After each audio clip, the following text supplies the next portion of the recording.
What's going on, guys? It's Nick with Triple Nickel Outdoors. So today we're going to talk about the bottomless pit that is hammock suspensions. There's so many different options and there's so many different ways to hang your hammock that it's insane. I can't even explain it anymore. So we're going to go over the different materials that I've used. We're going to go over where I started from, where I eventually got to. So I'll take you on this never-ending journey on how to hang a piece of nylon from a tree. So my first setup was a Dream Hammock Thunderbird, and I had it built with cinch buckles attached to the continuous loops.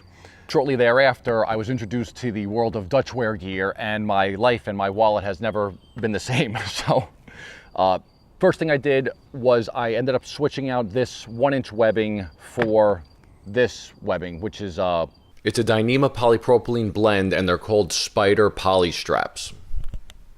And this webbing weighs 6.4 ounces for 15 feet, and I ended up going with 12 feet of this, and this got me down to 3.65. So that saved me 3 ounces right there. And for convenience sake, when I was on the site, I saw that he made these titanium Dutch clips, and basically what they do is they run through the loop on your webbing, and instead of having to run it through and pull it all back out if you want to take it off, it's just easier to just set it through the hook, and that makes taking down and setting up a little bit easier. While I was using this webbing with the cinch buckles, I noticed that there was a bunch of different options out there that just ran straight to the continuous loop. We have, what else do I got here? We got Whoopie Slings, we have Mule Tape. So what I ended up doing is, on all of my hammocks, I like that versatility of just having the continuous loop without the cinch buckle, because it allows you to experiment with all of these different things.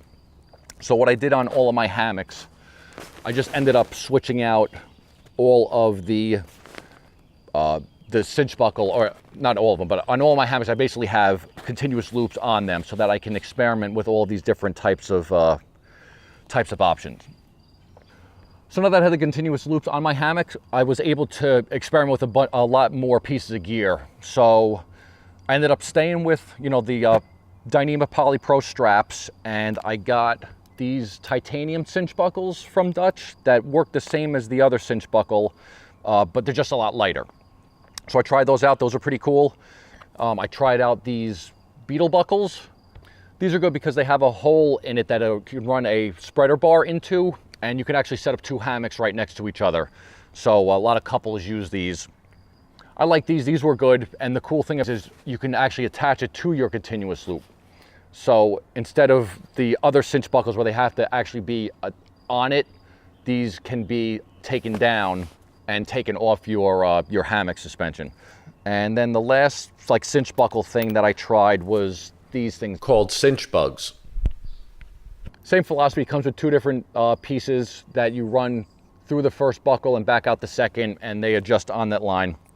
I really didn't like these compared to the other ones, so those were not something that I was planning on going with, but it was, happy that I tried them out.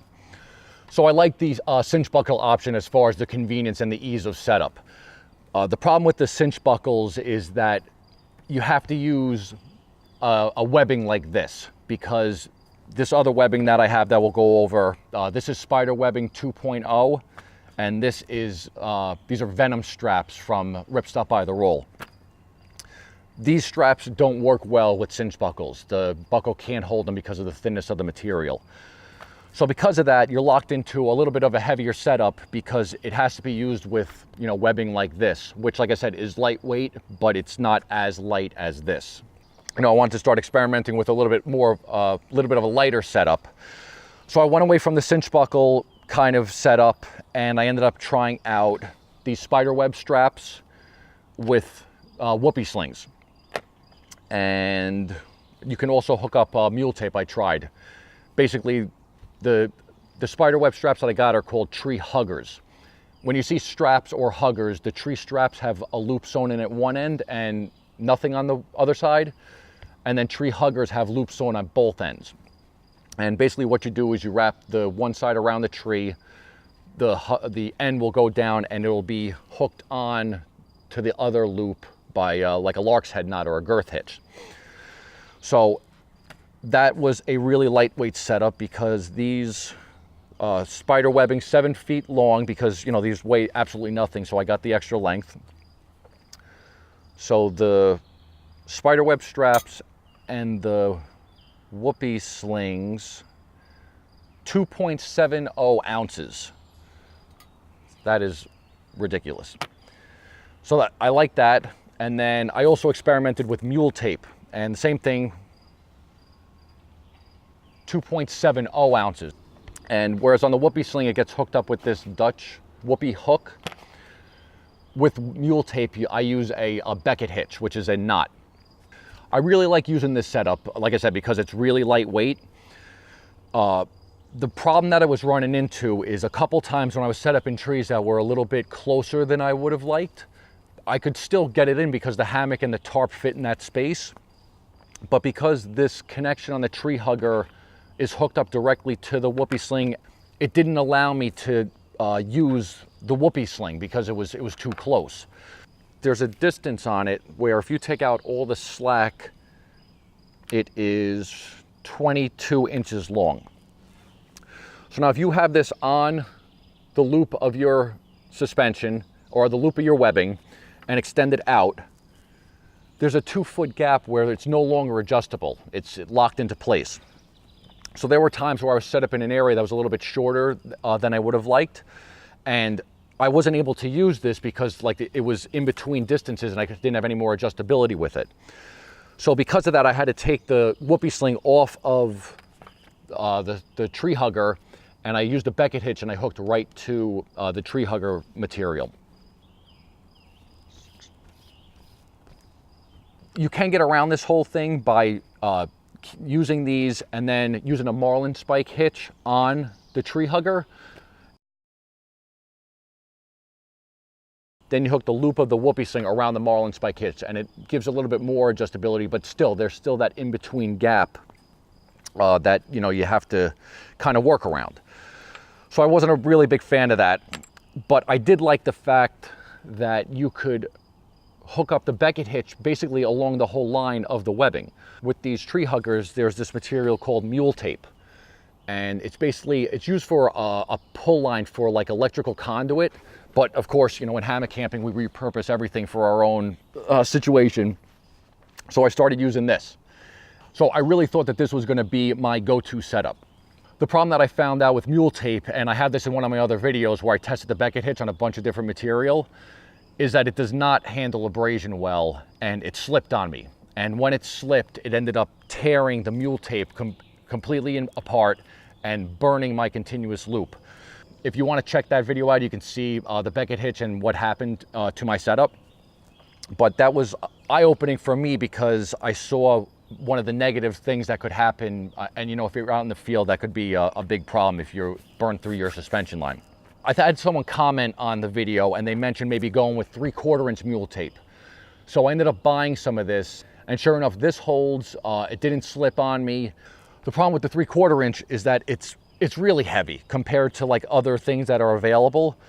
So for the same, like this is the same amount or the same length of fabric, and this, like I said, just the Mule Tape, the 1/2 inch Mule Tape is 1.6.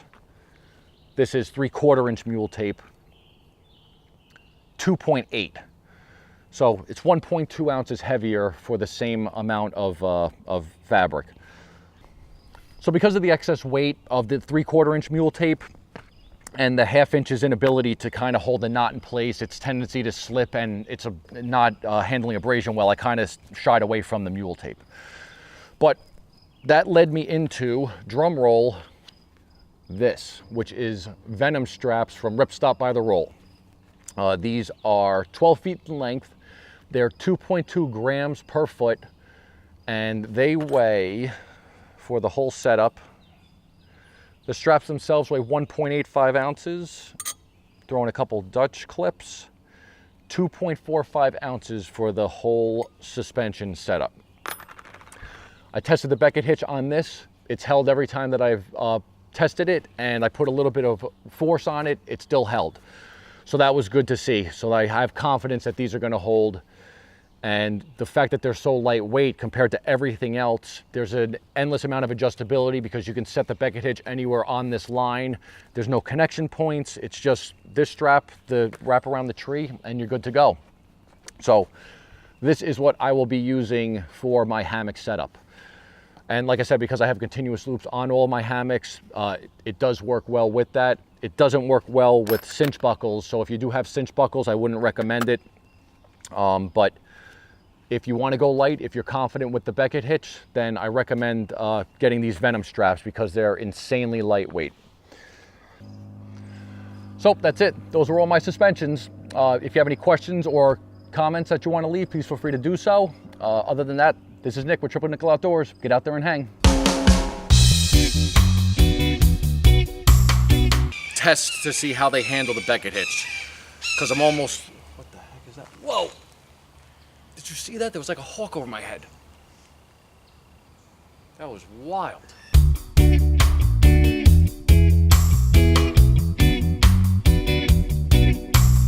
1, 2, 3. Woohoo! It looks like the beckett hitch is holding.